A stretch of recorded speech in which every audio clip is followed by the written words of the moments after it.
18 October Dhanteras. মায়েরা, ও মায়েরা, ধনতেরাস জানেন তো? হ্যাঁ, ধনতেরাস দিনে কিছু কিনতে হয়। আরে ধনতেরাস মানে হচ্ছে, ধনতেরাস হচ্ছে একটা সংস্কৃত শব্দ। আস্তে ধনতেরাস, ধীরে, ধনতেরাস সংস্কৃত শব্দ। এই ধনতেরাসের দিনে আমরা ধনদেবীর পুজো করি, লক্ষ্মী দেবীর পুজো করি, কুবেরের পুজো করি, আর ধনন্তরী পুজো করি। ধনন্তরী মানে কি বলুন তো?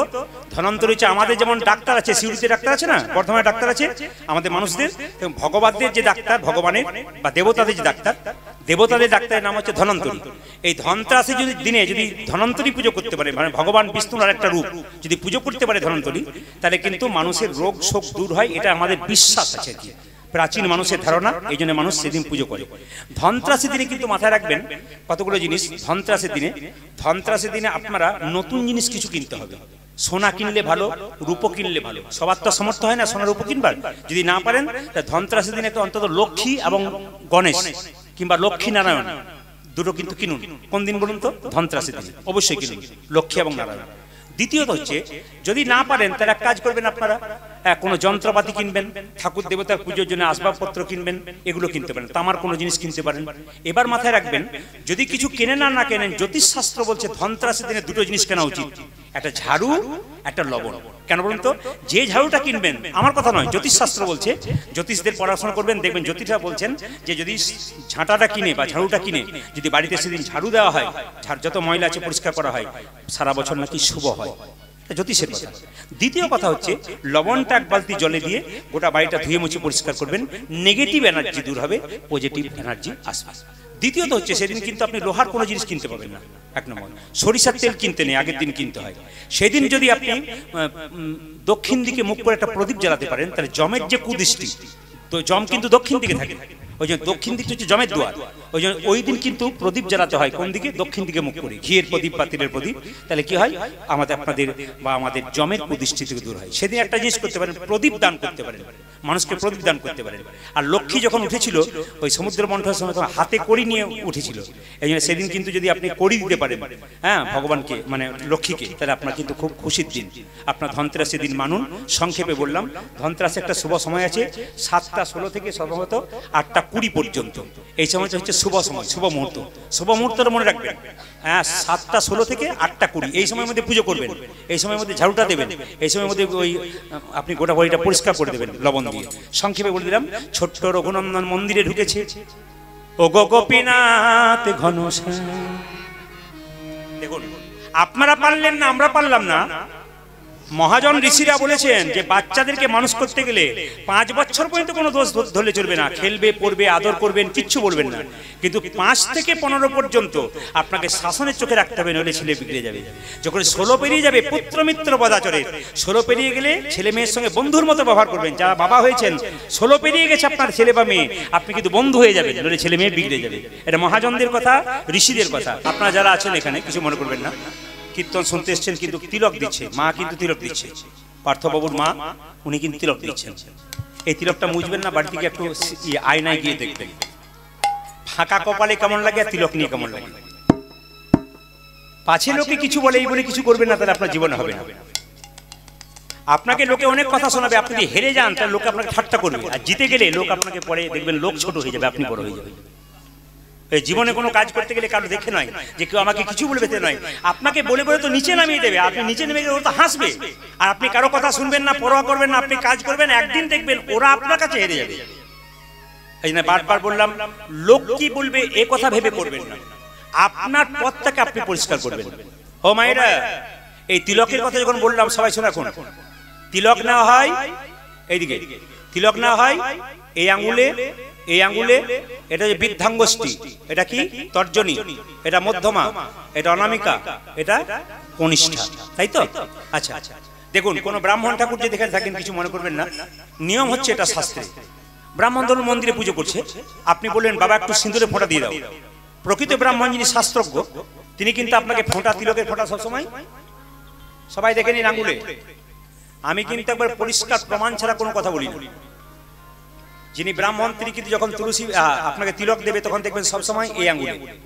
আপনি তিলক করছেন, কেউ বলে একটা ফোঁটা দিয়ে দাও, তো এই আঙ্গুলে নয়, ফোঁটাটা কিন্তু আপনি তিলকটা করছেন, কেউ বললো বাবা একটা ফোঁটা দিয়ে দিন আমাকে একটু, আপনি ফোঁটাটা কোন আঙ্গুলে দেবেন? নিয়ম আছে, আপনি নিয়মে করবেন, ঠিক আছে, অনিয়মে করলে গন্ডগোল আছে। এই আঙ্গুলে কাকে দেবেন? আপনার পাশের বাড়িতে কেউ মারা গেছে বা আপনার বাড়িতে কেউ মরে গেছে, তার কপালে একটু তিলক করতে হয়, সবসময় এই আঙুলে তিলক করবেন। এই আঙুলে তিলক কাকে করবেন?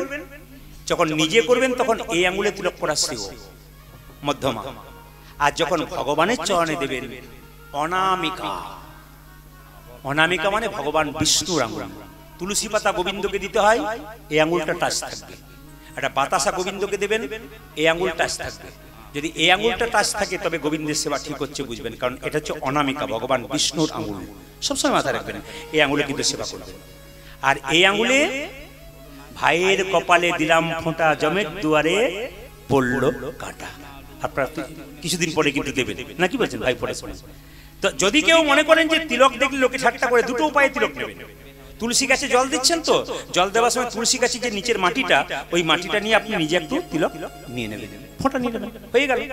যদি মনে করেন যে একটু তিলক করবো, অভ্যাসটা করবো, সাইকেলে চাপা শিখবেন হাফ প্যাটেলে, তবে তো ফুল প্যাটেলে মানে সিটে চাপবেন। আগে আপনাকে স্কুলে ভর্তি হতে হবে, তবে তো আপনি পাস করবেন। আর স্কুলে যাবেন না, আপনি পাস করলেন কি করে? স্কুলে ভর্তি হন, লাইনে দাঁড়ান, ডাক একদিন আপনার হবে। লাইনে না দাঁড়ালে, আরে বাবা দরখাস্তের বয়ান যদি ভালো হয়, পারমিশনটা কিন্তু তাড়াতাড়ি হয়। এই দরখাস্তের বয়ান ভালো হতে হবে ভগবানকে ডাকবার জন্য, তাহলে ভগবানের পারমিশনটা কিন্তু তাড়াতাড়ি হবে বাবা। এই জন্য যদি না পারেন, তাহলে শাস্ত্রকাররা বলেছে জল তিলক দিয়ে দাও।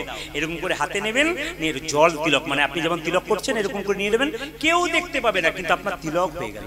একটা সদবা নারীর যেমন স্মৃতির সিঁদুর দরকার, একটা সদবা নারীর যেমন হাতের শাঁখা নেওয়ার দরকার, একজন ভক্তের সেরকম তুলসী মালা এবং তিলকের অবশ্যই অবশ্যই দরকার। আমি বলতে চাই, হিন্দু সনাতন ধর্মের যারা মানুষ আছেন সবার কাছে নিবেদন রইল, সম্প্রীতি বজায় রাখি, আমরা সব ধর্মকে সমান সম্মান দেবো, কিন্তু নিজের ধর্মকে অপমান করব না, নিজের ধর্মীয় ব্যক্তিকে অপমান করব না। যারা ভক্ত হয় তারা অপমান করে না, আস্বাদন করে, চুপচাপ মাথা নিচু করে চলে যায়। আপনাদের কাছে নিবেদন রইল, মহাপ্রভু যে নাম দিলেন তাতে কোনো শর্ত রইল না। আমরা কারো কাছে, আমি যদি কাউকে 500 টাকা দিই বা 500 টাকা দেন, তাহলে শর্ত করে নেন যে আমার এই কাজগুলো করে নিতে হবে, কিংবা আপনার পাশে পাশে যদি ঘোরাঘুরি করে সারা বছর, তাকে 500 টাকা একবার দেন, কিছু শর্তে দেন। কিন্তু মহাপ্রভুর কোনো শর্ত নেই, কিন্তু তিনি যে নাম দান করলেন কোনো শর্ত নেই এবং স্বার্থ নেই, বিনা শর্তে আর বিনা স্বার্থে তিনি হরিনাম দিলেন। আরে শুনবেন কথাগুলো, খুব দামি কথা। দেখুন, যদি আপনি চিঁড়ে শুকনো খান, আপনার শরীরে পুষ্টি হবে, কিন্তু চিঁড়ের সঙ্গে দুধ আর গুড় মিশিয়ে খান, তাহলে কিন্তু মিষ্টি হবে, সুস্বাদু হবে, পুষ্টি হবে।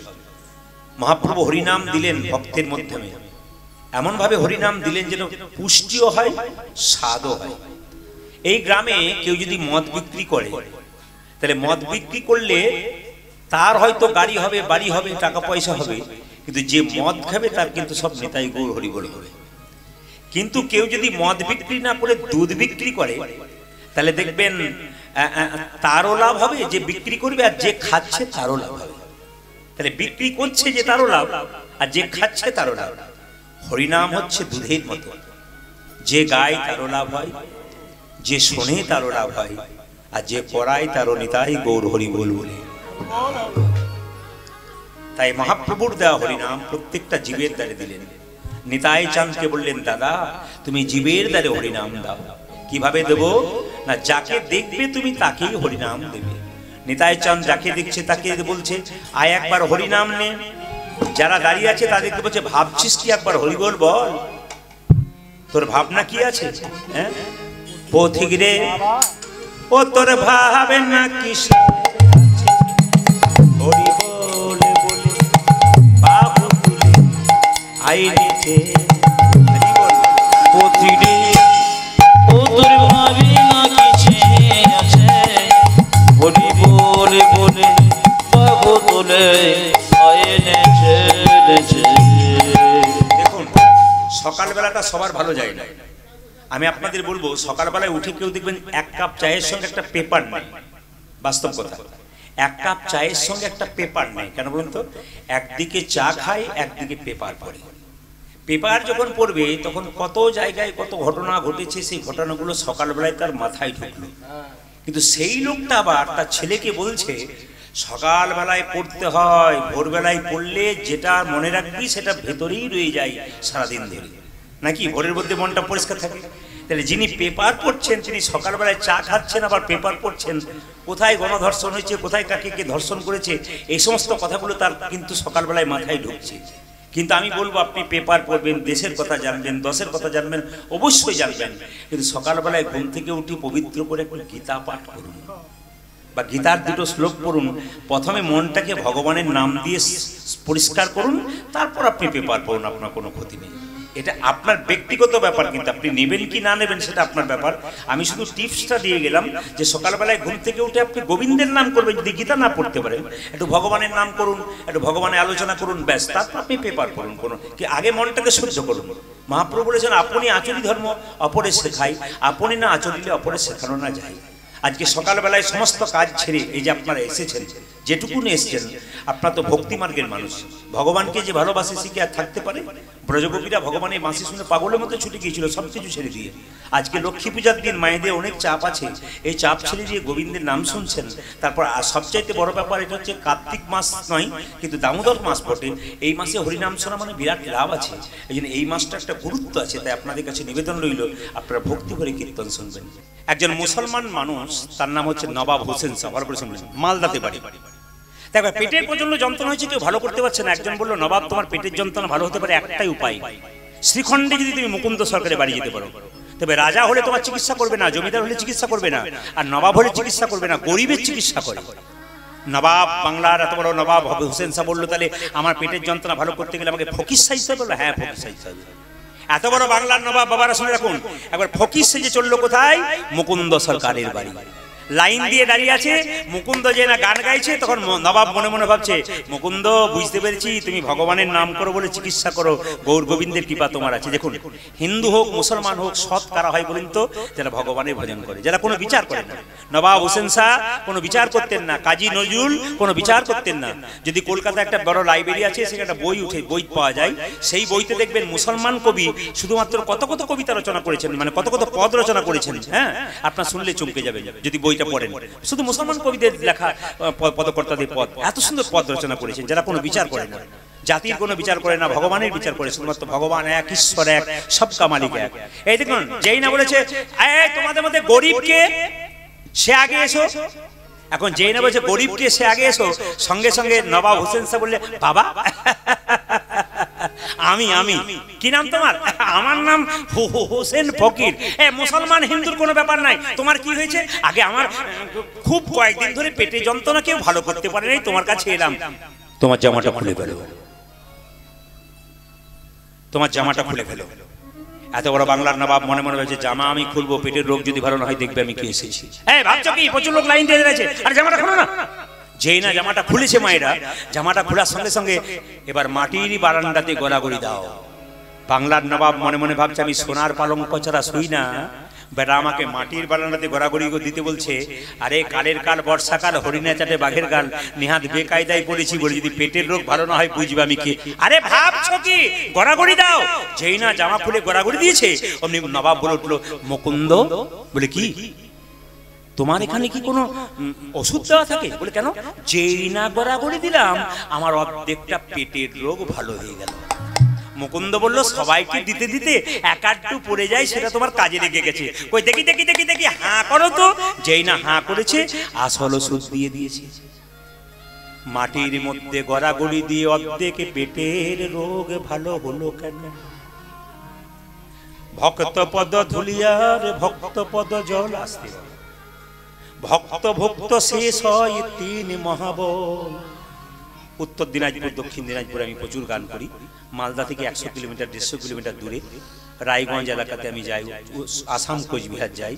যদি কোনোদিন যান তাহলে দেখতে পাবেন এক একটা আসনে কীর্তন শুনতে আসে। তখন একটা আসনে সবাই মেয়েরা ছেলেরা একটা করে আসন পেতে বসে, একটা করে জলের বোতল নিয়ে আসে, যেন সিদ্ধান্ত নিয়ে এসেছে ভক্তি বলে। কেউ কারোর সঙ্গে কোনো কথা বলবে না। একবার যদি কেউ গল্প করে তাকে বলে না তুমি গল্প করো না, শুধু এরকম করে দেয়, এরকম করে দেয়, একবার শব্দ করে না। কীর্তনটা শেষ হওয়ার পরে আসনগুলোকে তুলে নিয়ে তারা দিব্যি মাটিতে গড়াগড়ি যায়। ওরা আসল জিনিসটা বুঝে নিয়েছে, ভক্ত পদ ধুলিয়ার ভক্ত পদ ভক্ত ভক্ত শেষ হয় তিন মহা। মুকুন্দ। যেই না মুকুন্দ বলেছে অমনি সঙ্গে সঙ্গে মুকুন্দ বলে উঠলো, কার এত বড় সাহস যে আমার নাম ধরে ডাকছে? নবাব বলে উঠলো, আমি বাংলার নবাব হোসেন শাহ। নবাব আপনি? হ্যাঁ, আমি তোমাকে পরীক্ষা করতে এসেছিলাম, তুমি কত বড় কবিরাজ। সত্যি তুমি বড় কবিরাজ, তোমাকে এখানে থাকা হবে না, আমার মালদাতে তোমাকে যেতে হবে। রাত্রিবেলায় মহাপ্রভু মুকুন্দ কবিরাজ মহাপ্রভু মন্দিরে বলছে, প্রভু বলে দাও, তুমি আমাকে বলেছিলে গরিবের চিকিৎসা করবে আর গোপীনাথের ভজন করবে, আমি মুসলমানের বাড়ি যাবো, কেমন করে যাব? ভগবান আকাশবাণী করে বললেন, মুকুন্দ ঈশ্বর যা করে তা, জোরে বলুন, মঙ্গলের জন্যই করে। একটু জোরে বলবেন, ঈশ্বর যা করে তা। হ্যাঁ, আমি সবাই বলছে, দু চারজন কিন্তু বলে নাই, বলুন তারপর উত্তর পাবেন। ঈশ্বর যা করে তা। আপনার ছেলে যদি মাধ্যমিক পরীক্ষায় ফেল মারে আর কেউ যদি পাশে গিয়ে বলে ঈশ্বর যা করে তা মঙ্গলে, আপনার অবস্থা কেমন হয়? এই বাবা, তখন দেখবেন কি পাওয়ার। যাও তো, বাজে কথা বলবেন এখন, যাও। কিন্তু যদি আপনার ছেলে পরীক্ষায় ফার্স্ট হয়ে যায়, ঈশ্বর যা তা যা বলেছেন, মানে ভালো হলে ভালো আর মন্দ হলে মন্দ। কালকে বৃষ্টি হয়ে গেল, আজকে কীর্তন হচ্ছে, কি জানি ঈশ্বর যা করে তা মঙ্গলে জোরে করে। কাদের মঙ্গল বুঝতে পারছি না, আপনাদের মঙ্গল, কিন্তু আমাদের তো হচ্ছে না। আমাদেরও হচ্ছে, কিন্তু কি করবেন, অনেক দূরে যেতে হবে, সেই জন্য তাড়াতাড়ি করছি আমি। সবাই লক্ষ্য করুন, জোরে একবার বলুন, রাধা রানী কি।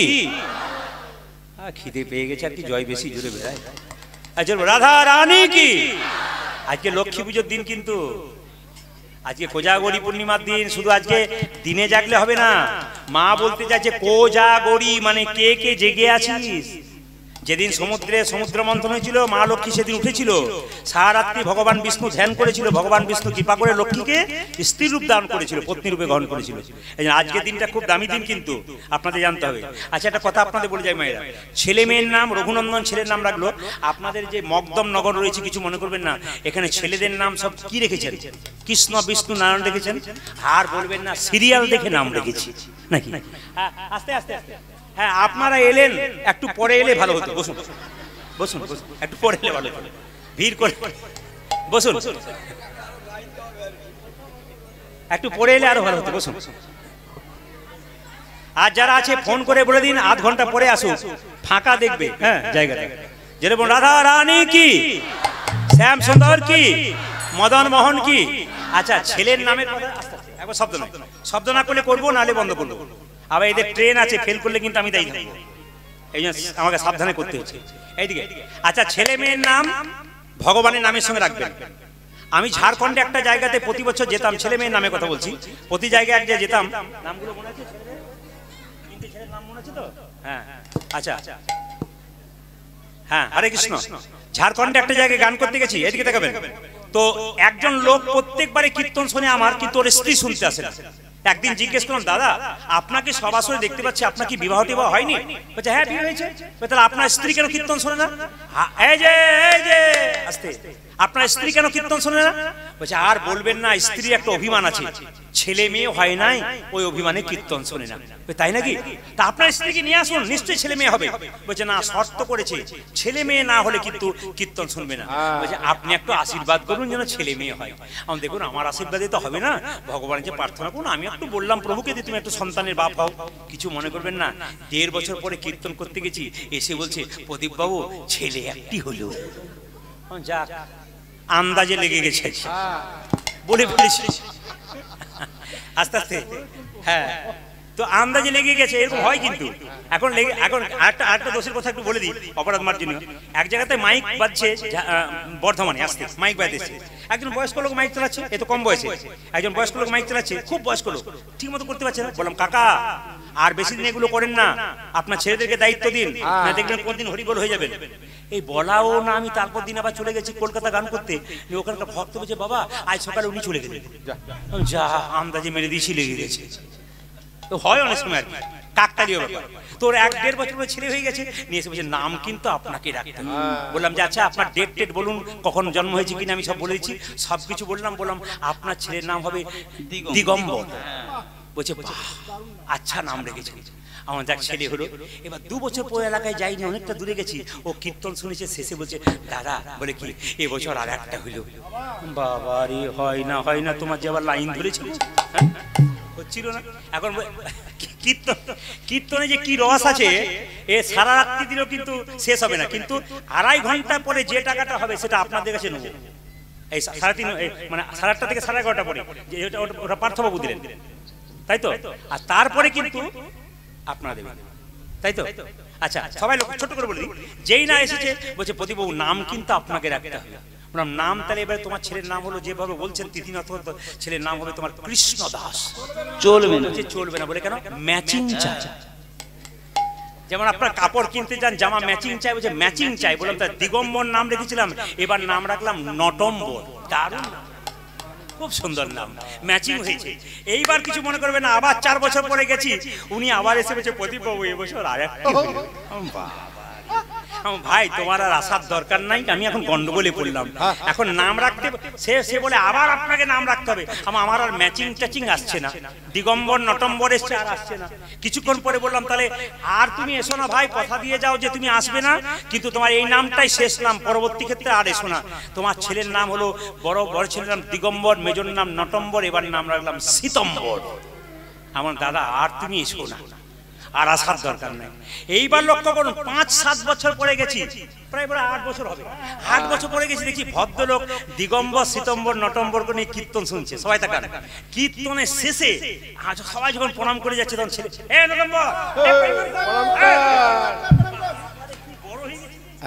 খোল বাজাতে শিখে গেছে। আচ্ছা আচ্ছা বসে আছি। আচ্ছা ঠিক আছে, দিগম্বর সীতম্বর নটম্বর শেষে কি হলো বললাম কি, আচ্ছা প্রদীপবাবু আপনার স্ত্রীকে এবার আসা উচিত ছিল, ছেলে বড় হয়ে গেছে, আসা দরকার। আর বলবেন না, এখন তো আতুর ঘরে আছে। বলে কেন? একসঙ্গে দুটো হয়েছে। তুমি যে পঞ্চপাণ্ডবের বাপ হে, হ্যাঁ তুমি যেমন তেমন বাপ নাও। সে বলে আমাকে নাম কিন্তু আপনাকে রাখতে হবে। আমি বললাম তোমার এলাকায় গান করা ছাড়লাম আজকে। এখন লক্ষ্য করুন, যেই না গাড়ি নিয়ে চলে যাচ্ছি, ও সে ছাড়ে না, ড্রাইভারকে বলে একটু দাঁড়াও ভাই। নিয়ে বললাম কি নাম রেখেছিলাম, শেষ নাম রেখে দিয়ে যায়। বলছে ম্যাচিং নাম চাই, দিগম্বর বড়র নাম, নটম্বর মেজর নাম, সীতম্বর ছোটর নাম। এবার দুটো নাম রাখলাম নভেম্বর আর ডিসেম্বর। নিতাই গৌর বল। সবাই বল রাধা রানী কি, শ্যাম সুন্দর কি, মদন মোহন কি। একটু ধীরে বলে দিই আপনাদের, আস্তে আস্তে। সবার কাছে নিবেদন রইল যারা কীর্তন শুনছেন, সংসারে বাবা মা চিরকাল থাকার নয়। এই পৃথিবীতে আপনারা কেউ কিন্তু চিরকালের জন্য আসবার জন্য থাকবার জন্য আসেন নাই। আস্তে বাবা আস্তে। ঘরটা ভাড়া নিয়েছেন, যতদিন নিয়েছেন ততদিন থাকবেন, তারপর চলে যাবেন। যেদিন চলে যাবেন হাজার কাঁদলেও আর কিন্তু ফিরে আসবেন না। চোখ মুজলে অন্ধকার, চোখ খুললে আলো। রাত্রিবেলায় শোবেন, চোখ যদি সকালে খুলেন সকাল হবে, না খুললে পরকাল হবে। ওষুধের বোতলের উপর এক্সপায়ারি ডেট লেখা থাকে, কতদিন পর্যন্ত ওষুধটা চলবে। কিন্তু আমাদের দেহের মধ্যে কোনো এক্সপায়ারি ডেট নেই, কে কখন চলে যাবে কেউ জানে না। যাবার আগে একটা কথা বলবো, মানুষের সঙ্গে ভালো ব্যবহার করুন, মানুষের সঙ্গে ভালো শিক্ষা লাভ করুন, সবাই সম্প্রীতি বজায় রাখুন। হিন্দু মুসলমান খ্রিস্টান জৈন সবাইকে ভালোবাসুন, সবার ধর্মকে সম্মান দিন, নিজের ধর্মকে কেউ বড় মনে করবেন না, সব ধর্মকে সম্প্রীতি দিন এবং ভালোবাসা দিন। শুধু বলতে চাই, ভগবান শ্রীকৃষ্ণ নিজের মুখে বললেন বাবা মাকে ভালোবাসতে শেখো। সুদামাকে বলেছিল, সুদামা প্রথম গুরু কে জানিস? বাবা মা। যার থেকে জন্ম পেলি তাকে তুই সেবা করলি না, গুরুকে সেবা করলি, লাভ হলো না। বাবা মাকে সেবা করার পর যদি গুরুকে সেবা করিস তবে তোর সেবা করার দায়িত্ব আছে, নইলে তোর বেকার হয়ে গেল। এমন এমন ছেলে আছে বাবা মাকে ফেলে দিয়ে বৃন্দাবনে গুরুচরণ সেবা করছে, ওর কোনো লাভ নেই। কৃষ্ণ বলছে আগে বাবা মাকে সেবা কর, যার থেকে জন্ম পেলি। মায়েদেরকে বলি, বাবাদেরকে বলি, মা বাবাকে সমান চোখে দেখবেন, স্ত্রীকেও সমান চোখে দেখবেন। আপনার মাকে যে চোখে দেখবেন আপনার স্ত্রীকে সেই চোখে দেখবেন। কেন বলুন তো? একজন পৃথিবীর আলো দেখিয়েছে, তিনি আপনার মা, আর একজন আত্মীয় স্বজন বাবা মাকে ছেড়ে আপনার পাশে এসে বসেছে, তিনি আপনার স্ত্রী। এই দুজনকে সমান জায়গায় রাখবেন। স্বামী স্ত্রীর সম্পর্কটা দাঁত এবং জিভ, চোখ এবং হাতের মতো। চোখ কাঁদবে, হাত জল মুছিয়ে দেবে, হাত ব্যথা পাবে, চোখ কাঁদবে। এরকম সম্পর্ক যদি বাড়ি বাড়ি হয়, কেন হবে না সংসার সুন্দর? কীর্তন যদি সমাজ শিক্ষা হয়, কীর্তন যদি মানুষকে পরিবর্তন করা যায়। আজকে আপনারা দেখুন, এত লক্ষ্মী পুজো, এত অনুষ্ঠান, আপনাদের বাড়িতে এত কাজ, অনেক মায়েদের রান্না বান্না হয়নি, তবু আপনারা যে এসেছেন কীর্তন শুনতে, কেন ছুটে আসছেন? আমাদের গান যে সময় হয় মানুষ এত ছুটে আসে কেন? মানুষ একটু আশা করে আসে, আমি যে 3 ঘন্টা বসবো, আমি কিছু পেয়ে যাব কিনা, আমি কিছু শিক্ষা লাভ করলাম কিনা। স্বামী স্ত্রীর সম্পর্ক দাঁত এবং জীবের মতো, দাঁত এবং জীবের মতো। কেন? দেখুন, স্ত্রীর যদি কোনো বিপদ হয়, স্বামী আগলে দাঁড়ায়, কেন? স্ত্রীকে আঘাত পেয়ে দেবে না। দাঁত যেমন সামনে থাকে, কেউ যদি মারে দাঁত ভেঙে যায়, কিন্তু জীবকে কষ্ট দিতে পারে না। স্বামীর এরকম ক্ষমতা, এরকম করে হাত আগলে দাঁড়াবে, স্ত্রী পেছনে থাকবে, এই হাত দিবি না গায়ে, বলে দিচ্ছি। স্বামীর এরকম ক্ষমতা। কেন? দাঁত যেমন দাঁত ভেঙে যায়, কিন্তু দাঁতে থাপ্পড় মারে দাঁত ভেঙে যায়, জীবের কিছু হয় না, জীব কেটে যেতে পারে, কিন্তু দাঁত ভেঙে গেল, স্বামী দাঁতের মতো আগলে দাঁড়াবে স্ত্রীকে। দ্বিতীয় কথা কি মায়েরা, দাঁত আর জীবের মতো কেন বললাম বলুন তো? একটা কারণ হচ্ছে কি, দেখুন, দাঁতের মধ্যে কোনো যদি কিছু লেগে যায়, জীব কি করে বলুন তো? খোঁচা দিয়ে দিয়ে দিয়ে দিয়ে দিয়ে দিয়ে ওই ময়লাটাকে বের করে দেয়। স্বামীর মধ্যে কোনো খারাপ দাগ দেখলে, খারাপ কিছু দেখলে, স্ত্রী খুঁচে খুঁচে খুঁচে খুঁচে ওই খারাপ দাগটাকে শেষ করার চেষ্টা করে। স্বামী স্ত্রীর সম্পর্ক ভালো রাখুন, মা বাবাকে সম্মান দিন, বৈষ্ণবকে সম্মান দিন, ভক্তকে সম্মান দিন। মায়ের মতো আপন পৃথিবীতে কেউ হয় না। মা যে চলে যায়, বাবা যা চলে যায়, তার পৃথিবীতে কোনো দাম নাই। মা বাবাকে ভালোবাসতে শিখুন। মায়ের মতো আপন কেউ হয় না। একটা মায়ের পেটে একটা বাচ্চার 10 মাস 10 দিন জায়গা হয়। সেই ছেলে বড় হয়ে কলকাতায় ফ্ল্যাট কেনে, আত্মীয় স্বজন সবার জায়গা হয়, কিন্তু মায়ের জায়গা হয়। বাবা হলো খুঁটির মতো, বাবা হলো বাড়ির ছাদের মতো, মা হলো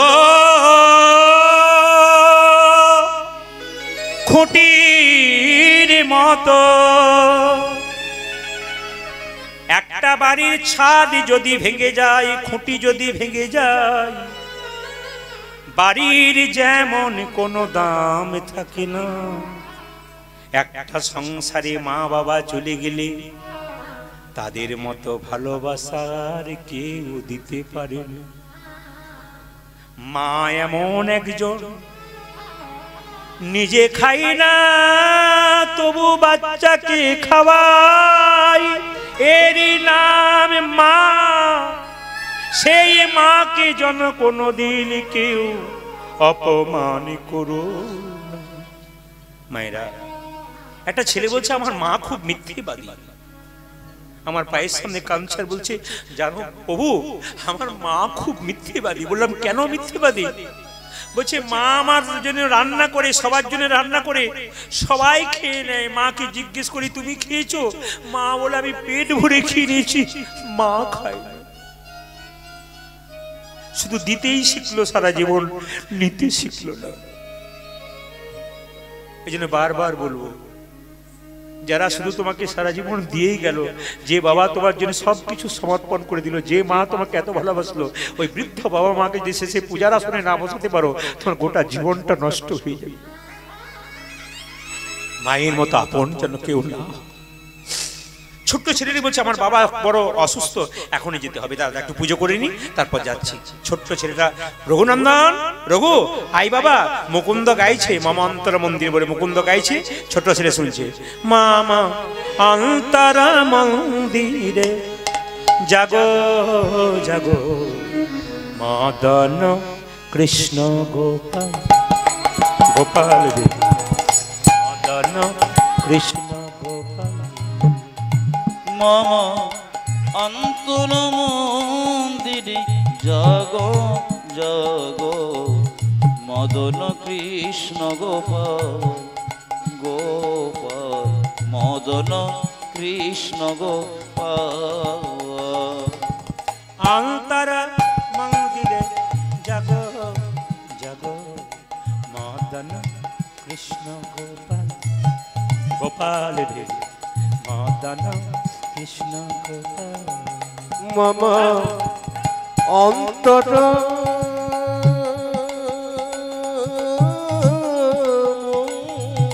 মন্দিরে জগ জগ, মদন কৃষ্ণ গোপাল।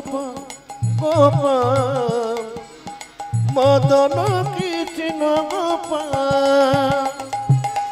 লয়ে রাধা বামে এসো ব্রজ ধামে লয়ে রাধা বামে এসো ব্রজ ধামে লয়ে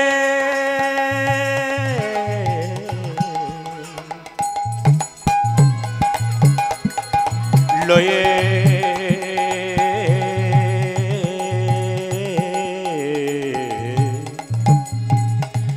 লয়ে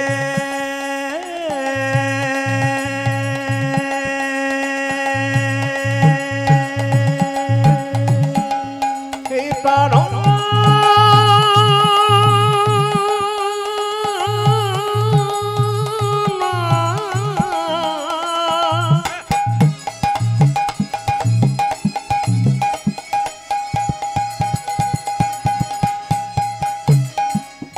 হে প্রাণ বল্লভ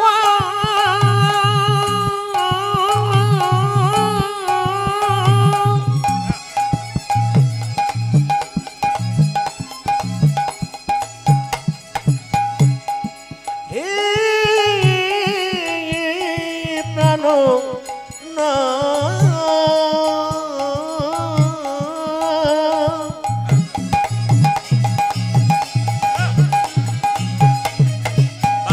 হে প্রাণ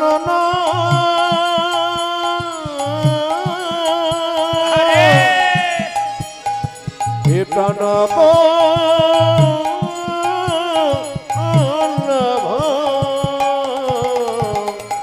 লয়ে রাধা বামে এসো ব্রজ ধামে লয়ে রাধা বামে এসো ব্রজ ধামে লয়ে রাধা বামে এসো ব্রজ ধামে এসো এসো গিরিধারী লাল মদন কৃষ্ণ গোপাল মম অন্তর মন্দিরে ধ্বনি মাইরা হলো তো।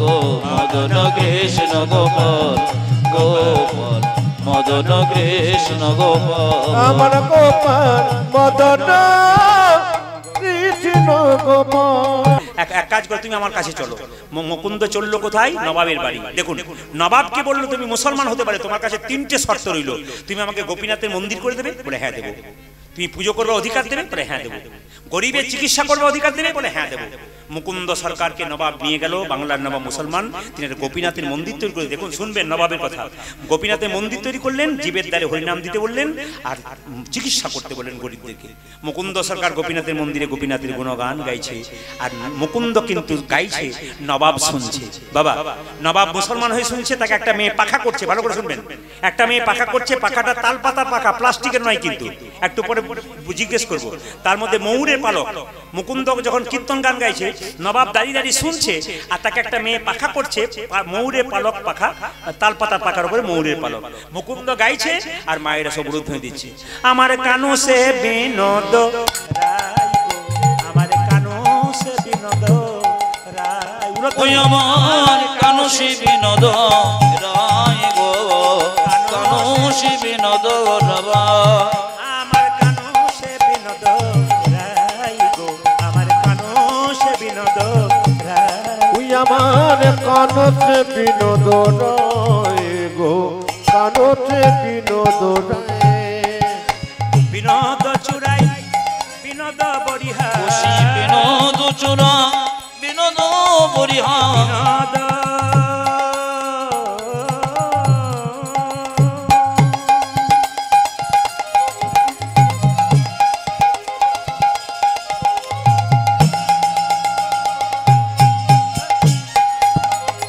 খুশি বিনোদ চূড়া বিনোদ বরিহা বিনোদ চুরাই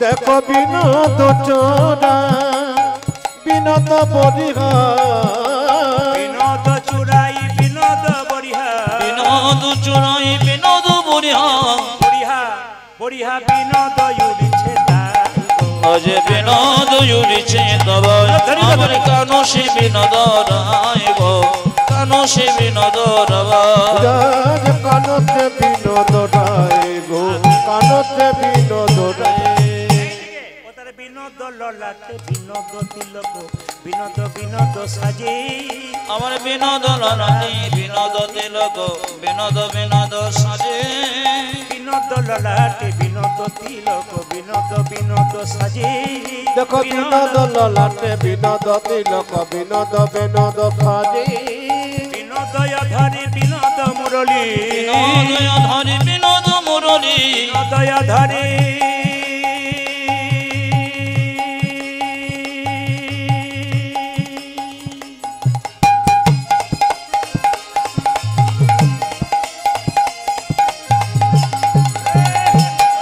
আজ বিনোদয় ধরে বিনোদ মুরলী ও যার বিনোদয় ধরে বিনোদ মুরলী আজ বিনোদয় ধরি বিনোদ মুরলী বিনোদ বিনোদ বাজে গো আমার বিনোদ বিনোদ বাজে আমার কেন সে বিনোদ রায় গো কেন সে বিনোদ রায় কানতে বিনোদ রায় কানতে বিনোদ রায় মুকুন্দ সরকার গাইছে কি গাইছে ও মা দেখো দেখো ও তার বিনোদ গলায় বিনোদ মালা বিনোদ বিনোদ দোলে উত্তরে বিনোদ গলায় বিনোদ মালা বিনোদ বিনোদ দোলে মায়েরা যে মালাটা গেঁথেছে সেই মেয়েটাও দেখতে ভালো আর যে গোবিন্দ পড়ছে সেও দেখতে ভালো আর যে মালাটি সেটাও দেখতে সুন্দর সবই সুন্দর বিনোদ মানে কি সুন্দর তার মানে কি বিনোদ মানে আনন্দ সুন্দর তাহলে ভগবানকে যে মালাটা পরাচ্ছে সেই মেয়েটাও দেখতে সুন্দর যে ভগবান সেও দেখতে সুন্দর যে ফুলের মালাটা পরাচ্ছে সেই ফুলের মালাটাও দেখতে সুন্দর ও তার বিনোদ গলায় বিনোদ মালা বিনোদ বিনোদ দোলে তার বিনোদ গলায় বিনোদ মালা বিনোদ বিনোদ দোলে কোনে বিনোদিনী বিনোদ গাঁথুনি কোনে বিনোদিনী বিনোদ মাথুনি কোনে বিনোদিনী বিনোদ দেখো গাঁথুনি কোন বিনোদিনী বিনোদ গাথুনি গেথেছে বিনোদ ফুলে গো ও গো গেথেছে বিনোদ ফুলে আমার কেন সে বিনোদ রায় গো কেন সে বিনোদ রায় আমার কানো সে বিনোদ রায় গো আমার কানো সে বিনোদ ওই রায় আমার কানতে বিনোদ রায় গো কানতে বিনোদ রায় ও তার বিনোদ কোটিতে বিনোদ ধরতি বিনোদ বিনোদ সাজে আমার বিনোদ কোটিতে বিনোদ ধটি বিনোদ বিনোদ সাজে বিনোদ ধরতিতে বিনোদ কন বিনোদ বিনোদ সাজে তার বিনোদ কোটিতে বিনোদ ধটি বিনোদ বিনোদ সাজি ও তার বিনোদ চরণে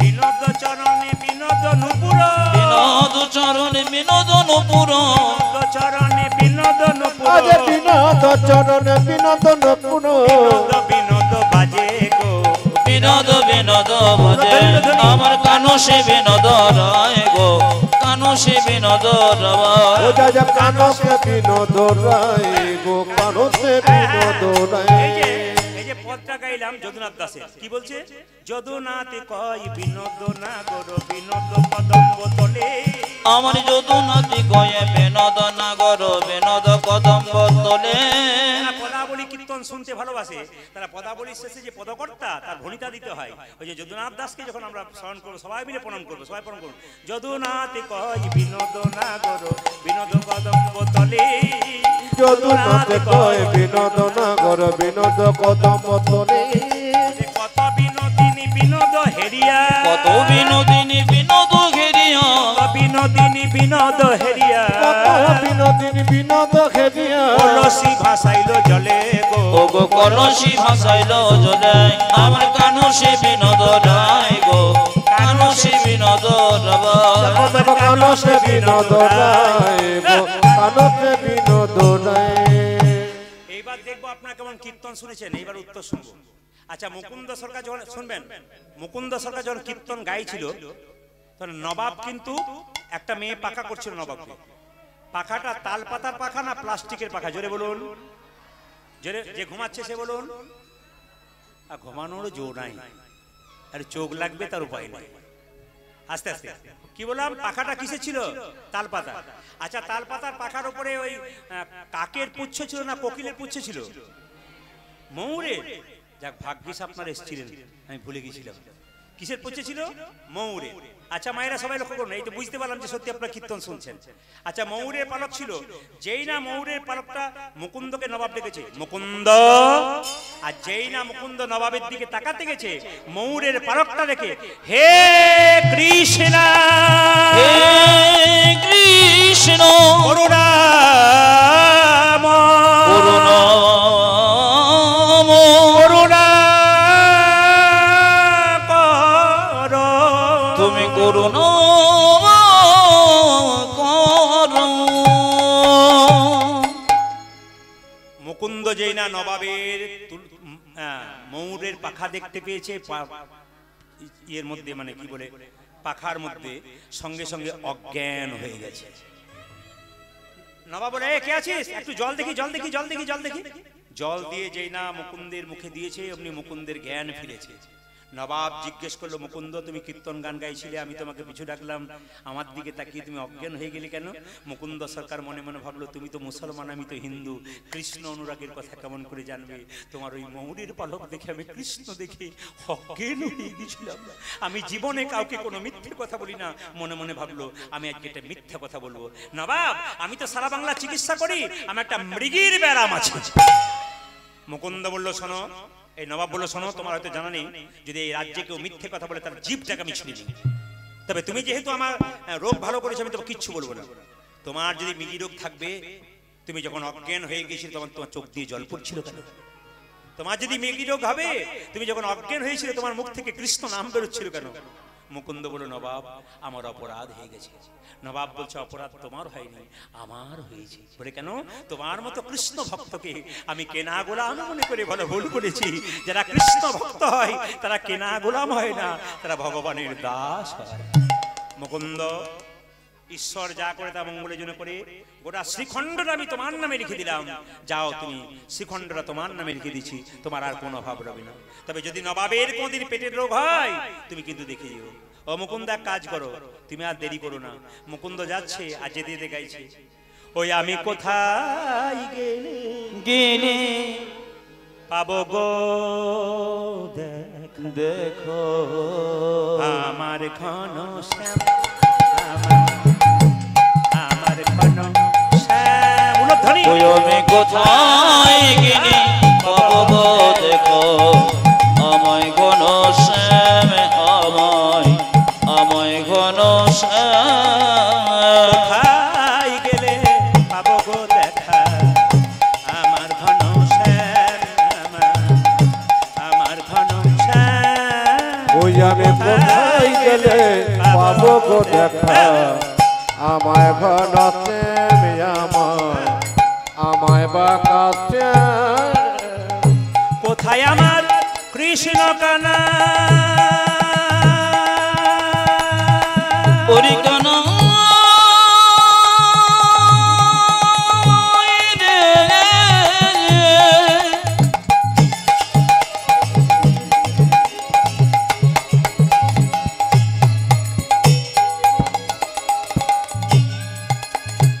একবারে দেখা দে,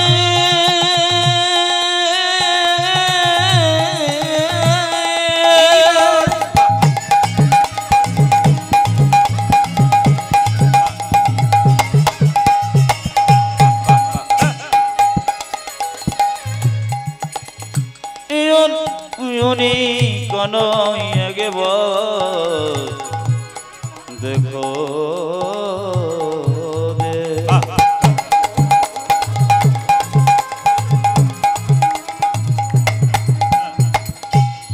ওরে কানাই রে,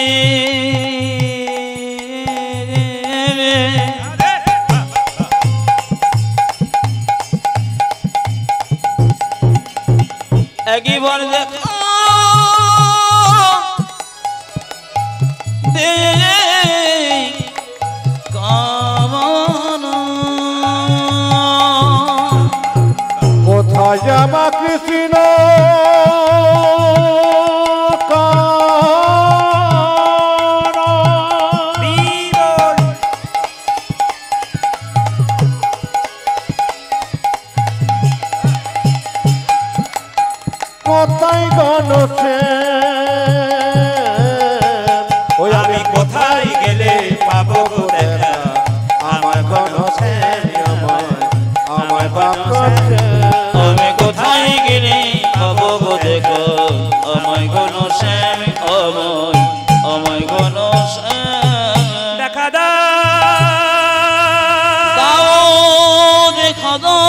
দেখা দাও দেখা দাও দেখা দাও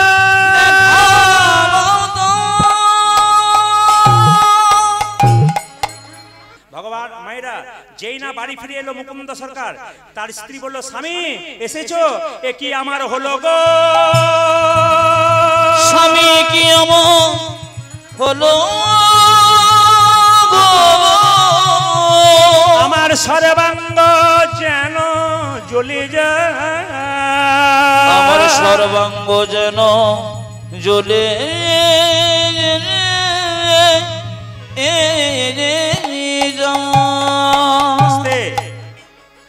স্বামী চিৎকার করে বলে উঠলো, কি হয়েছে তোমার?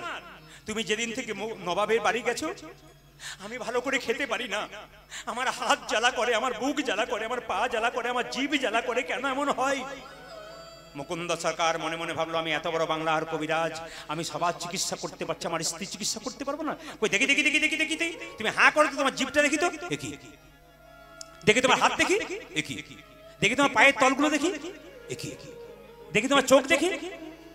আমি সারা বাংলার কবিরাজ, আমার স্ত্রী রোগ ধরতে পারলাম না। রাত্রিবেলায় মহাপ্রভু মন্দিরে গিয়ে মুকুন্দ সরকার আছাড় খেয়ে পড়লো, প্রভু বলে দাও, প্রভু তুমি বলে দাও,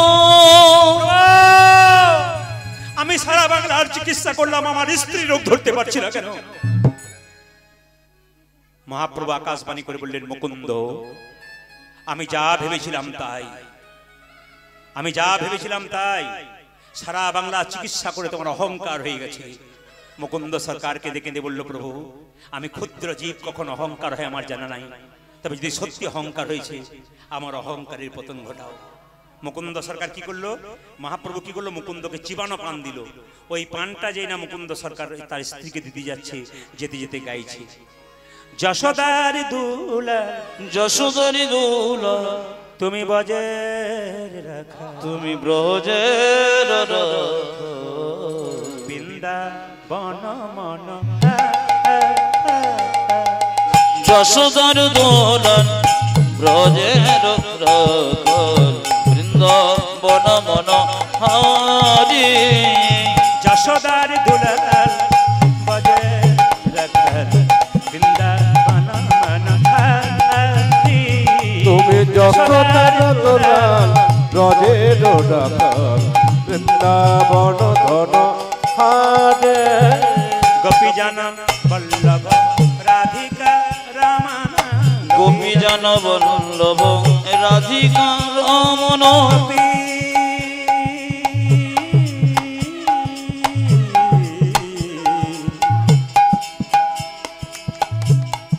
গোপী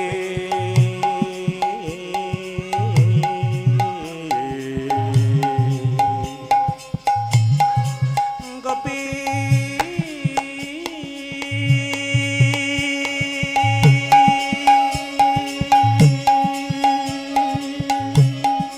হে প্রাণ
প্রণব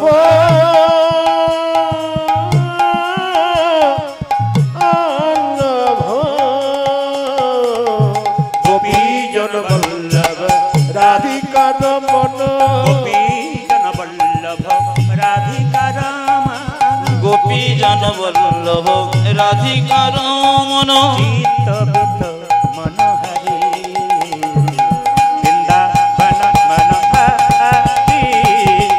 সুদরি দুলা ব্রজের রাখাল বৃন্দাবন মনোহারি তুমি যশোদা দোলাল ব্রজে রাখাল বৃন্দাবন ধন হারে।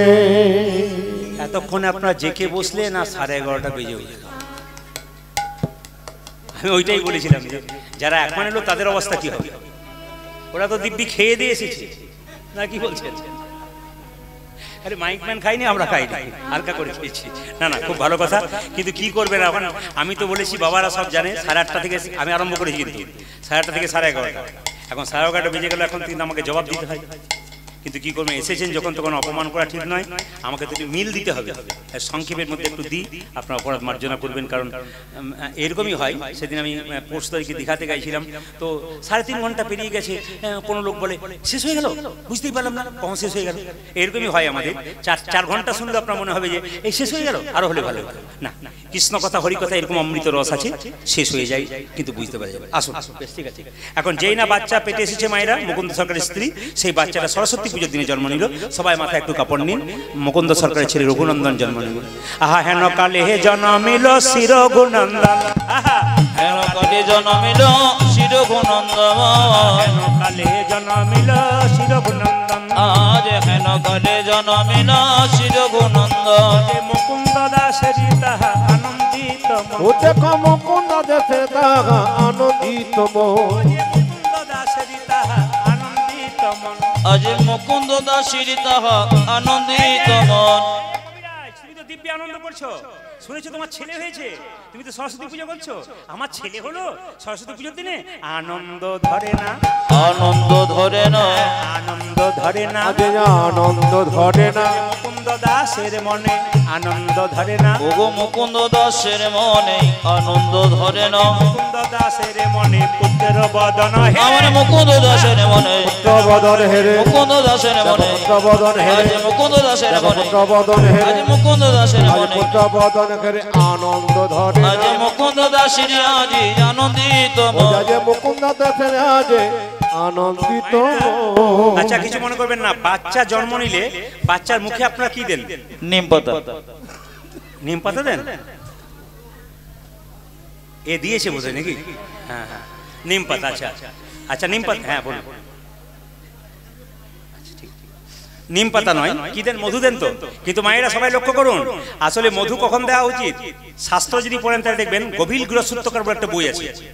যদি আপনারা হিন্দু ধর্ম কি এবং কেন, ডক্টর পঞ্চানন ভট্টাচার্যের লেখা, ওতে পরিষ্কার করে লেখা আছে, গভীর গৃহসূত্রকার বলে একটা বইতে বলছে যে বাচ্চাকে জন্মের পরে মধু দেন কেন? মিষ্টি কথা বলার জন্য তা নয়। বাচ্চা দেখবেন জন্মের পরে কান্নাকাটি করে মায়ের স্তরদুগ্ধ পান করতে পারে না, খুব কান্নাকাটি করে কান্না বন্ধ করার জন্য মধু দেওয়া হয়। কিন্তু মধু মিষ্টি কথা বলার জন্য নয়। মিষ্টি কথার জন্য মধু কখন দেওয়া হয়?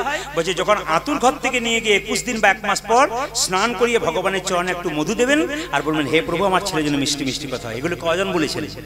আমরা দিকে বুঝি না, ওই সময় বলবেন, দেখবেন মিষ্টি কথা বললেও বলতে পারে।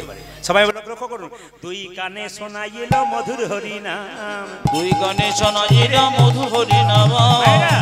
এইদিকে দেখুন, মধু তো নেই, মধু কেনার পয়সা নেই, কি করবে? সরস্বতী পুজোর দিন দোকানও বন্ধ। এক কাজ কর, মধু যদি নাই বার হইলো, এক কাজ করো না, দুই কানে শোনাই এলো মধুর হরি নাম, দুই কানে শোনাইল মধুর হরি নাম, দুই কানে শোনাই এলো মধুর হরি নাম, আজ দুই কানে শোনাইল মধুর হরি নাম। হরি নামে শোনালো, মধুর হরি নামে শোনালো, হরি নামে ও শোনালো, মধুর হরি নামে শোনালো, সংসারের কথা শোনার আগে হরি নামে শোনালো, সংসারের কথা শোনার আগে হরি নামে শোনালো, সংসারের কথা শোনার আগে নামময় দেহ, সংসারের কথা শোনার আগে, নামময় দেহ, সংসারের কথা শোনার আগে, নামময় দেহ, হরি কথা শোনার আগে, নামময় দেহ, হরি কথা শোনার আগে, নামময় দেহ, সংসারের কথা শোনার আগে, নামময় দেহ বলো হরি নামে শোনালো, আজ দুই কানে শোনাইল মধুর হরি ও নাম। যে দুই কানে শোনাইল মধুর হরি নাম। ভাইরা এদিকে তাকান। আবার সরস্বতী পুজোর দিন হয়েছে তো বাচ্চাটা, মাকে বলছে মা আশীর্বাদ করো। কি আশীর্বাদ? যেন ডাক্তার হয়, ইঞ্জিনিয়ার হয়, মাস্টার হয়। বলেনি, কি বলেছে বলো তো? আশীর্বাদে করো মা, আশীর্বাদে করো মা, আশীর্বাদে করো মা, আশীর্বাদে করো, কি কি কি যেন ভাগবতী পড়তে পারে, আশীর্বাদে করো মা, যেন ভাগীপতি পড়তে পারে, আশীর্বাদে করো মা, যেন সংকীর্তন গাইতে পারে, আশীর্বাদে করো ও মা। যেন সংকীর্তন গাইতে পারে, আশীর্বাদে করো মা। এই পার্থবাবুকে একটু আশীর্বাদ করবেন, খুব ভালো মানুষ কিন্তু। একটু আশীর্বাদ করবেন যেন জীবন যুদ্ধে সুন্দর থাকতে পারে, মানুষের পাশে থাকতে পারে। একটু উলুধ্বনি দিন সবাই। হরে কৃষ্ণ।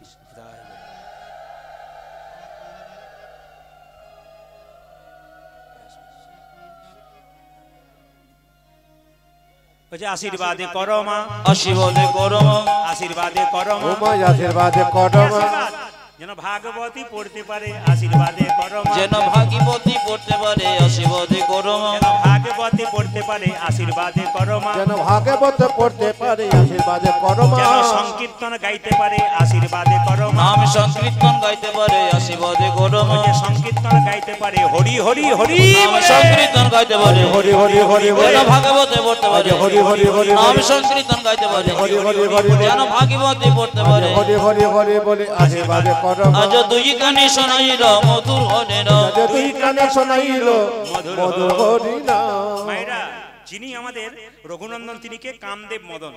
কামদেব মদন, হ্যাঁ, তার 5টা বাণ ভগবানকে মারবার চেষ্টা করেছিল। ভগবান বলল, কামদেব আমার দেওয়া বাণ তুই আমাকে মারলি, তবে অভিশাপ দিলাম তোর মর্তকুলে জন্ম হোক।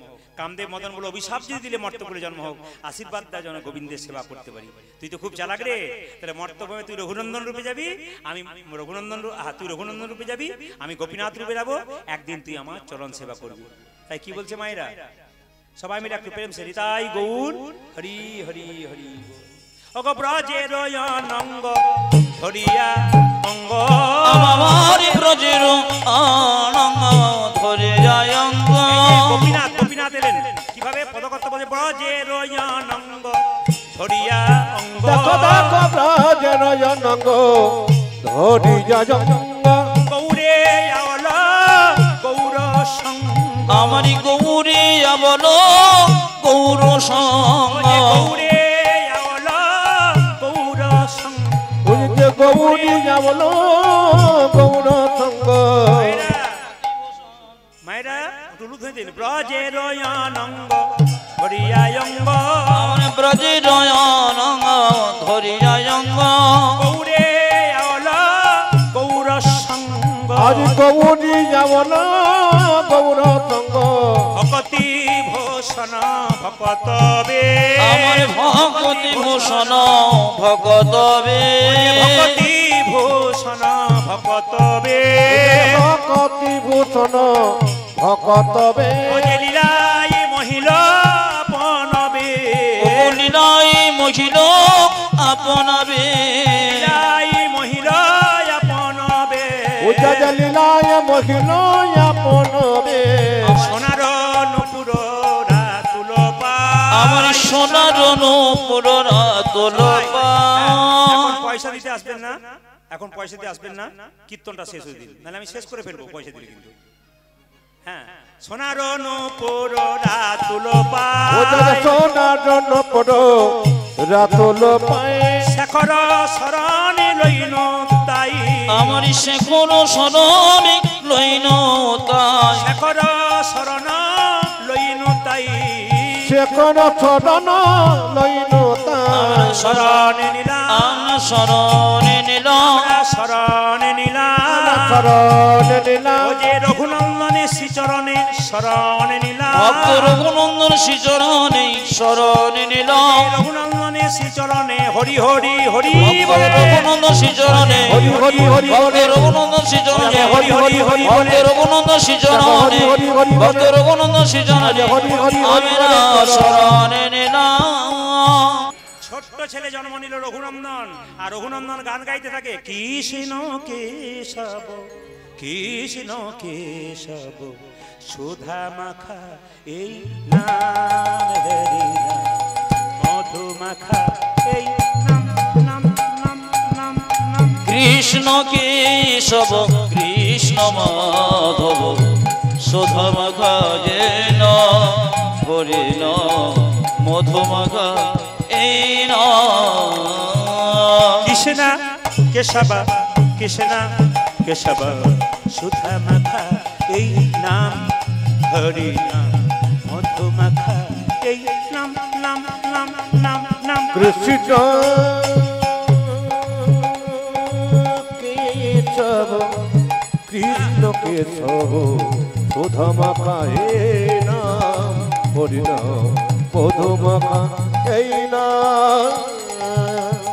নাম জপ বলো আপনার, এই নামে জপ ভোলো আপনারে, এই নাম জপ বলো আপনারে।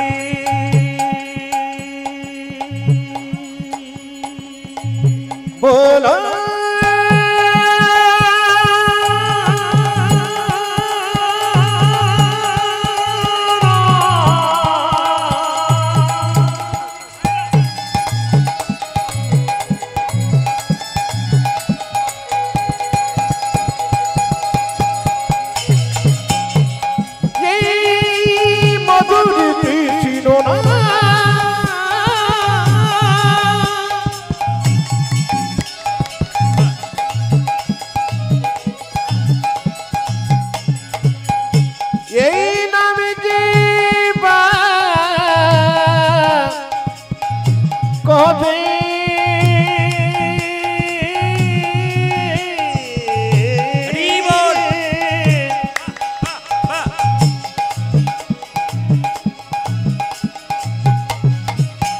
তার খুদা দেশে না যাবে গোদরে, এই মধুর না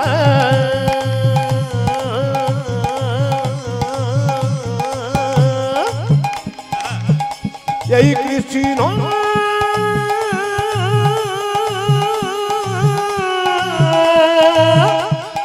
কৃষ্ণ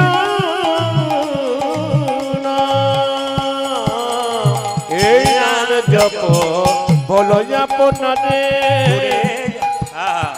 এই নাম জপ বলো আপনারে, এই নামে জপ ভোলো আপনারে, দূরে যাবে তৃষা প্রেম পারাবার, এই নাম জপ বলো আপনারে, দূরে যাবে কিষান প্রেম পারাবার।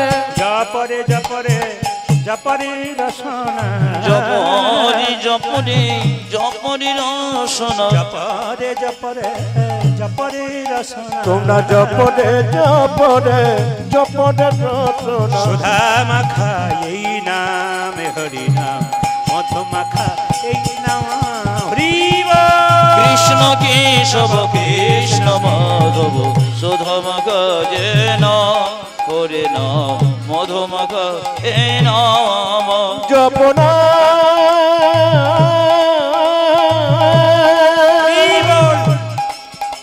কৃষ্ণ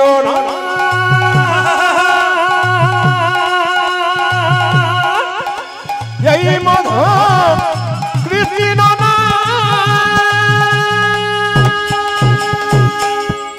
সবাই মাথায় কাপড়টা নিন, রঘুনন্দন নাড়ু খাওয়াবে খুব সংক্ষেপে, খুব ছোট্ট করে রঘুনন্দন নাড়ু খাওয়াবে। ঘটনাটা তো অনেক বড়, একবার ছোট্ট করে আপনার সবাই মাথায় কাপড় নিন। বাবারা যারা আছেন রুমাল তোয়ালে থাকলে একটু মাথায় নেবেন যদি থাকে, আর বয়স্ক বৈষ্ণব বাবারা যারা এসেছেন নিশ্চয় একটু মাথায় নিতে হয়, সবার কাছে নিবেদন এই সময়টা একটু মাথায় নিতে হয় যদি থাকেন পারে, আর যদি কারো না থাকে মাথায় একটা হাতটা ঠেকিয়ে তারপর করজোরে বসবেন। ভাইয়েরা যারা কিছু না নিচ্ছে একটু মাথায় হাতটা ঠেকিয়ে তারপর বসবেন, মাথায় হাতটা একটু ঠেকে নেবেন, তারপর আপনি নেবেন সাধারণ বসবেন। আচ্ছা আস্তে মায়ের যেদিন আস্তে যেদিন মুকুন্দ সরকার দায়িত্ব দিল রঘুকে তুই পুজোটা কর, আমি চলে যাই ছেলে বাবাকে চিকিৎসা করতে গেল, মন দিয়ে শুনুন। সেদিন ছিল কিন্তু ধনতেরাসের দিন, কালী পুজো কয়েকদিন পর।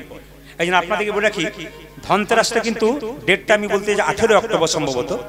তাই ছোট্ট রঘুর বাবা গেছে চিকিৎসা করতে, রঘুনন্দন বলছে ওগো গোপীনাথ বাবা তোমাকে ফুল দেয় পুষ্প দেয়, কিন্তু আমি তো ফুল পুষ্প দিতে পারবো না, মন ফুল দেব তোমার চরণে, তবে শুনে রাখো বাবা তোমাকে চন্দন দেয় বাজার থেকে, চন্দন কেনার আমার পয়সা নয়, তবে আমি তোমাকে চন্দন দিতে পাবো না।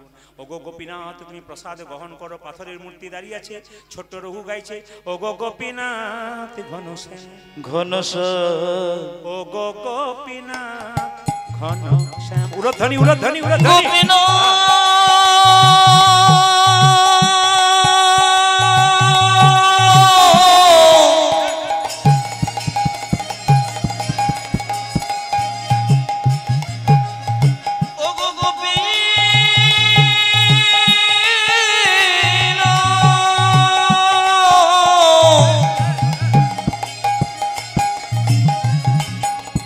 ওগো গোপীনাথ তুমি ঘন শ্যাম শ্যাম শ্যাম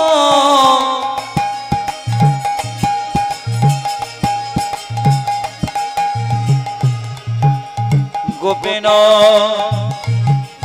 ঘন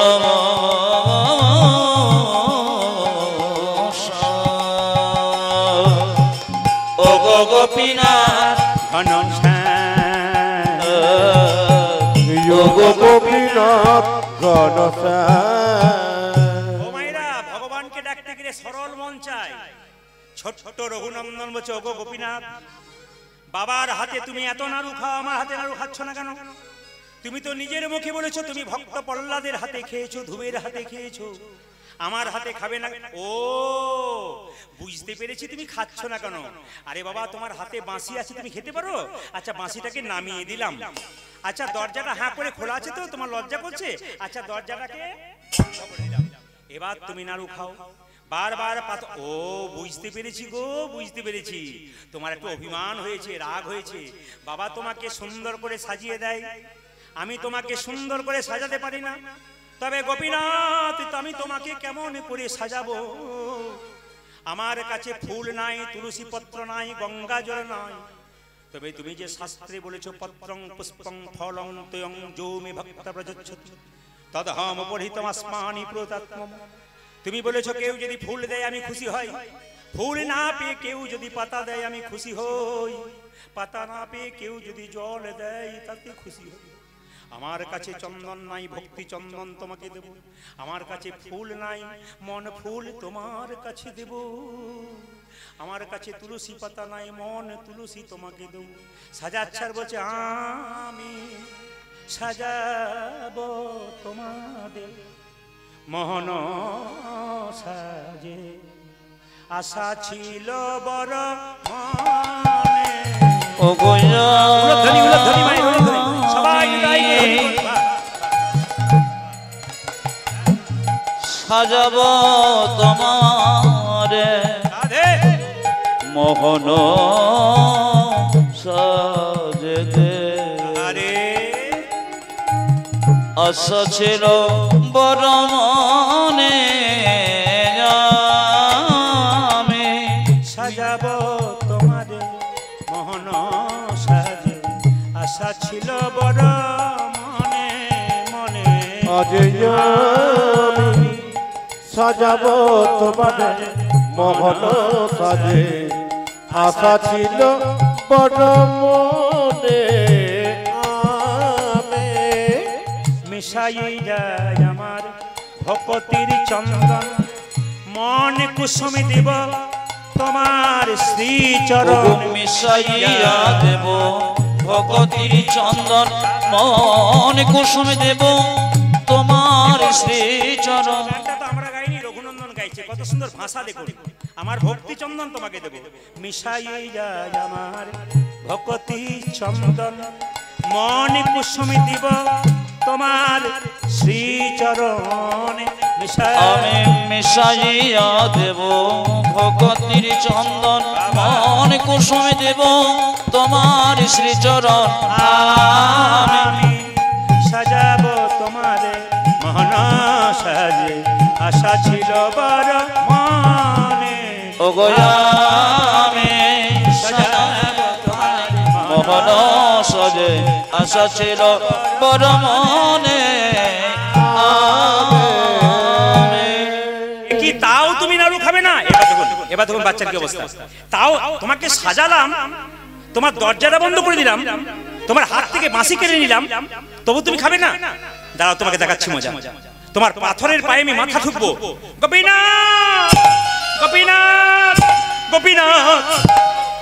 রক্ত আর চোখের জলে মন্দির ভেসে যাচ্ছে। পাথরের গোপীনাথ মনে মনে ভাবছে, রঘুরে লোকে আমায় চোখের জলে ভেসে ডাকে। শুনবেন এই জায়গাটি, শুনবেন কীর্তনে যে প্রেম, এই জায়গাটি শুনবেন। যারা বাবার আছেন, বৈষ্ণবরা আছেন, ভক্তরা আছেন, মায়েরা শব্দ নয়। লোকে আমায় চোখের জলে ভেসে সব কিছু যায়, তুই শুধু চোখের জল নয়, চোখের জল নয়, রক্ত দিয়ে আমার চরণ ভাসাইয়ে দি।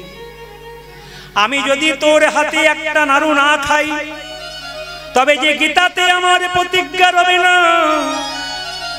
আমি গীতাতে বলেছি, যে যথামাং প্রপদ্যন্তে তাং ততৈব ভজাম্যহম। মমাবৎমান বর্তন্তে মনুষ্য পথ সর্বস্ব। মায়েরা শুনবেন ভগবান কি বলছেন, যে আমায় যেমন, কত প্রেম দেখুন কীর্তনে, যে আমায় যেমন যেমন ভাবে, যে আমায় যেমন ভাবে। নাম বলতে বলতে পাগল হয়। দক্ষিণ চব্বিশ পরগনা কলকাতাতে আমি প্রচুর গান গাই, প্রচুর গান কলকাতায়। তো শুনবেন, একটি মেয়ে প্রতি বছর, আমি যেখানে একটা আসরে প্রায় 4 বার করলাম, প্রতি বছর সামনে একটা মেয়ে কীর্তন শুনি, একবারে শর্টকাট জামা প্যান্ট, মানে কি বলবো, বিবাহিত নারী তো, একবার খাটো খাটো পোশাক পরে সামনে বসে কীর্তন শুনে। আমার খুব রাগ হয়, এত মানুষ, এত মেয়েরা এসছে ভালো ভালো কাপড় পরে, কিন্তু শুনবেন মেয়েটি ওখানে বসে খাটো পোশাক পরে কীর্তন শোনে, হ্যাঁ চুপচাপ শোনে, একবার কোনো শব্দ নেই, চুপচাপ হাঁ করে শোনে, কিন্তু পোশাকটা আমার ভালো লাগে না যখন পরে থাকে। তো তারপর দেখলাম তার একটা ছেলেও আছে, সে বছর আনি বাচ্চা ছিল, তারপর বসে গানছে। 4 বছর এই বছর গিয়েছিলাম ওই আসরটাতে, একই আসরে। তো দেখছি ওই মেয়েটাকে দেখতে পাচ্ছি না, প্রতি বছর দেখি তাহলে কি অসুখ টসুখ হলো না, কোথাও গেল, চিনতে পারি নাই। তিলক নিয়েছে, মালা নিয়েছে, নামাবলী নিয়েছে। কীর্তনের শেষে আমাকে সে বলল, বাবু আমায় চিনতে পারছেন? বললাম হ্যাঁ চিনতে পারলাম এতক্ষণে। আসলে আমার বাবা খুব বড় লোক মানুষ, খুব ধনী মানুষ, কিন্তু আমার শ্বশুর বাড়ির মানুষরা একটু কৃষ্ণ ভক্ত। বাবা আমাকে ছোট থেকে আধুনিক পোশাকে সাজিয়েছে, ওই অভ্যাসটা আমার রয়ে গিয়েছিল। কিন্তু বাবু আসলে আমিও হতাম না। আপনারাই বলেন যে বাচ্চা যদি কোনো মায়ের গর্ভে জন্ম নিয়ে কৃষ্ণ ভক্ত হয়, তার গর্ভটাকে রত্ন গর্ভ বলা হয়। মা হতে গেলে এত সহজে মা নয়, ছাগলের মা তুমি নাও, গরুর মা নয়, বাছুরের, তুমি অন্য কিছুর মা নাও, তুমি কিন্তু মানুষের মা। মা হওয়ার পর নিজেকে সচেতন থাকতে হবে, আমি মা হয়েছি, আমি আজকে মানে কি উগ্র সাজে সাজবো, উগ্র কাজ করব, খারাপ কাজ করব, কিন্তু একদিন যখন রক্ত দমন হয়ে যাবে, আমার ছেলে কিন্তু আমাকে ভালো চোখে দেখবে না। ছেলে শেষে প্রশ্ন করবে, তুমি আমাকে সারা জীবন কি দিয়েছো? খালি জন্মটা দিয়েছো, আর কি করেছো তুমি? তোমার পোশাক কি, তোমার সাজ কি, তুমি কি শিক্ষা দিয়েছো? ছেলে একদিন প্রশ্ন করবে। তাই মাকে সেজে যেতে হয় আগে থেকে। আমাকে বলছে, বাবু আমার ছেলেটা না এই 4 বছর বয়স হলো, নিরামিষ খায়, ধুতি পরে, আমাকে বলে তিলক পরিয়ে দাও। আমি বললাম, তুই যখন খাস না তখন আমি খাবো কি করে? আমি মা, আমার খাবার ইচ্ছা জাগে, আমি বাবার রক্ত পেয়েছি, তুই এই রক্ত পেয়েছিস, তুই যে ভক্ত, তা আমার ছেলে যদি না খায় বাবু, তাহলে আমি কি করে খাবো? আমি মনে মনে ভাবলাম, ছেলে যদি আমার কৃষ্ণ ভক্ত হয়, আমি কেন সচিমাতার মতো হতে পারি না?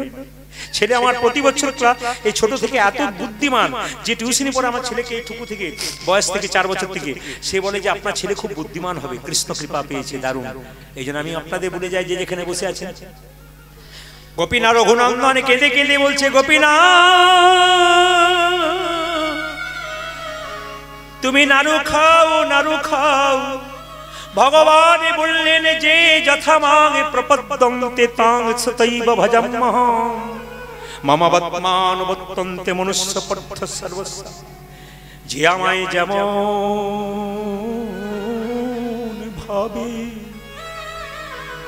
যে আমায় যেমন ভাবে ভালোবাসে, আমি তাকে তেমন ভাবে ভালোবাসি। ওরে রঘুরে, তুই শুধু চোখের জল নয়, জল নয়, তুই যে রক্ত দিয়ে আমার চরণ ধুয়াইয়ে দিলি। পেছন থেকে হাত বাড়িয়ে পাথরের গোপীনাথ বলছে, রঘুনন্দন নারুতে, রঘুনন্দন নারদে রে, রঘুনন্দন নারুতে, রঘুনন্দন নারদে, গোপীনাথ নাড়ু খাও, গোপীনাথ নাড়ু খাও, গোপীনাথ নাড়ু খাও, গোপীনাথ নাড়ু খাও। আশ্চর্য, আশ্চর্য ঘটনা। পাথরের গোপীনাথ নাড়ুই খায় না, আজকে নাড়ু খেতে খেতে সব নাড়ু খেয়ে নিচ্ছে। রঘুনন্দন জিজ্ঞেস করছে, তুমি যদি সব নাড়ু খেয়ে নাও, বাবা যখন আসবে প্রসাদ চাইবে তখন আমি দিতে পারবো না। তুমি তো বাবার হাতে এত নাড়ু খাও না, আমার হাতে আরো নাড়ু খাচ্ছ কেন? পাথরের গোপীনাথ কেঁদে কেঁদে বলছে, সবাই আমায় ডাকে রে রঘু, তোর মতো এমন করি চোখের জলে ভেসে কেউ ডাকে না আমায় চোখের জলে ভেসে কেউ ডাকে না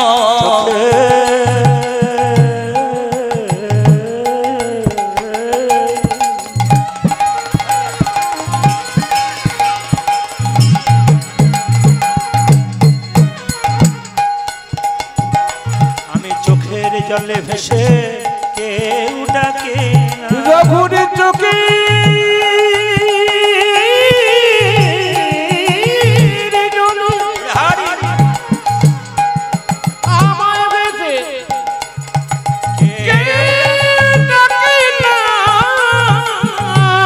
জলে ভেসে কেউ ডাকে আমায় চোখের জলে ভেসে কেউ ডাকে না মন্ত্রে তন্ত্রে সবাই ডাকে চোখের জলে ভেসে কেউ ডাকে না উচ্চাজে মন্ত্রে তন্ত্রে সবাই ডাকে চোখের জলে ভেসে কেউ ডাকে না তন্ত্রে সবাই আমার চোখের জলে ভেসে কেউ ডাকে না তন্ত্রে সবাই ডাকে চোখের জলে ভেসে কেউ ডাকে না চোখের জলে ভেসে কেউ ডাকে না ভাইরা সবাই লক্ষ্য করুন যেই না গোপীনাথ নাড়ু খেয়ে নিয়েছে একটাও নাড়ু নেই ওই তোর বলছে তুমি যে সব খেয়ে নিলে বাবা প্রসাদ চাইবে কি করবো ওই তুই বাড়ির ভেতরে যা তোর মায়ের কাছে যা প্রসাদ নে মাকে বললো মা আজকে জানো গোপীনাথ সব নাড়ু খেয়েছে মা রেগে বললো আমি তো বুঝতে পেরেছি তুই খেয়েছিস এ তোর বাবা এলে প্রসাদ চাইবে দিতে পারবি না যা প্রসাদ নিয়ে যা যেই না প্রসাদের থালা নিয়ে যাচ্ছে বাবা কিন্তু চিকিৎসা করে যখন বাড়ি ফিরছে তখন দেখলো কি আসে যা মুকুন্দ দাস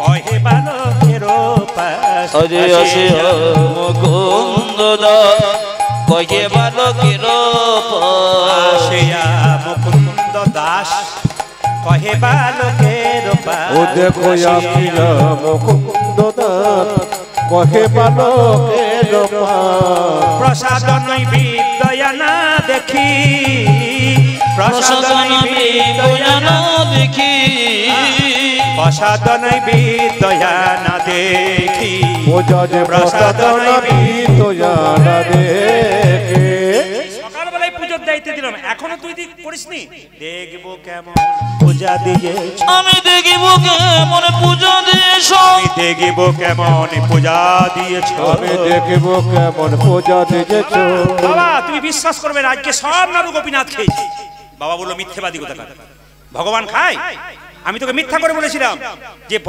প্রহ্লাদ খেয়েছিল সে তো খেয়েছিল সত্য কথা রঘুর হাতে তোর হাতে খাবে আমার হাতে খাবে সে খাবে না বাবা বিশ্বাস করো খেয়েছিল এবং খাবে আমি তোমাকে দেখাতে পারবো বাবা বলছে আমি দরজার বাইরে রইলাম তুই ভেতরে খাওয়াতে পারলে ভালো না খাওয়ালে তোর একদিনকে আমার একদিন দরজা বন্ধ করেছে বাবা দরজার বাইরে দাঁড়িয়ে আছে ভেতরে ছোট্ট রঘুনন্দন কেঁদে কেঁদে বলছে ওগো গোপীনাথ তুমি কিছুক্ষণ আগে এত নাড়ু খেলে এখন যদি একটা নাড়ু না খাও বাবার কাছে মিথ্যেবাদী হয়ে যাব তোমায় একটা নাড়ু খেতে হবে পাথরের গোপীনাথকে রঘুনন্দন বারবার বলছে নাড়ু খাও নাড়ু খাও নাড়ু খাও কোনো মতেই খাচ্ছে না তখন গোপীনাথের উন্নিটাকে নিয়ে রঘুনন্দন 5 বছরের বয়সে ছেলে যেই না গলায় দড়ি নিতে যাচ্ছে সঙ্গে সঙ্গে পাথরের গোপীনাথ কেঁদে কেঁদে বলল রঘুরে আমার মন্দিরে যদি কেউ কোনোদিন আমার ছেলেটি কিন্তু খুব ভালো আমি এদের বাড়িতে আছি মনসামঙ্গল গান শিখছে খুব ভালো ছেলে খুব সরল সদা আশীর্বাদ করুন ভালো ছেলে কিন্তু হরে কৃষ্ণ মায়ের সবাই লক্ষ্য করুন যে যেখানে বসে আছে হ্যাঁ হলুদ ধরে দিন একটা খুব ভালো ছেলে হরে কৃষ্ণ সবাই লক্ষ্য করুন হরে কৃষ্ণ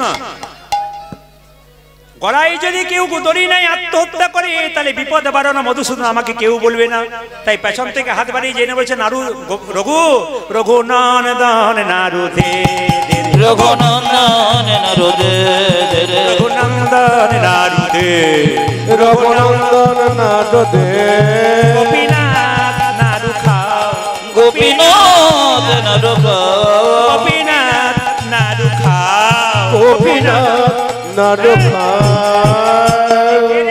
কে বললো নাড়ু দে কে বললো যেই না বাবা দরজাটা খুলেছে অমনি গোপীনাথ নাড়ু খেতে খেতে অর্ধেকটা খেয়েছে অর্ধেকটা খাইনি অর্ধেকটা পাথরের নাড়ু হয়ে গেছে হ্যাঁ রে রঘু এ আমি কি দেখছি গোপীনাথের হাতে পাথরের নাড়ু রঘুনন্দন বলছে বাবা আমি দেখতে পাচ্ছি আসলের নাড়ু রঘুনন্দন কেঁদে কেঁদে বলছে গোপীনাথ বাবা দেখছে পাথরের নাড়ু আমি দেখছি আসল নাড়ু কেন ভগবানকে একটা সুন্দর কথা বললেন দেখুন ভগবান বলল রঘুরে শাস্ত্রে সবে জায়গায় লেখাই আছে পিতার পুণ্যে পুত্রের উদয় হয়, কিন্তু পুত্র কন্যা যদি কৃষ্ণ ভক্ত হয় তবে মা বাবার উদয় হয়, মা বাবা উদ্ধার হয়ে যায়। তুই যে বলেছিস, এই দেখ শুনে রাখ, আমি তোর মাথায় হাত দিয়ে দেবো, তুই তোর বাবার মাথায় হাত দিবি, দেখতে পাবে আমি আসল নাড়ু খাচ্ছি। যেই না ছোট্ট ছেলেটি বাবার মাথায় হাত দিয়েছে অমনি বাবা বলে, কি আমি কি দেখছি জানিস? আরে বাবা নাড়ু দেখতে পাচ্ছি, কিন্তু ওই যে পাথরের নাড়ু দেখেছে, এখনো গোপীনাথের মন্দিরে পাথরের নাড়ু দেখবেন। অদ্যপি খণ্ডপুরে অর্ধনাড়ু আছে পরে, অদ্যপি খণ্ডপুরে অর্ধনাড়ু আছে পরে।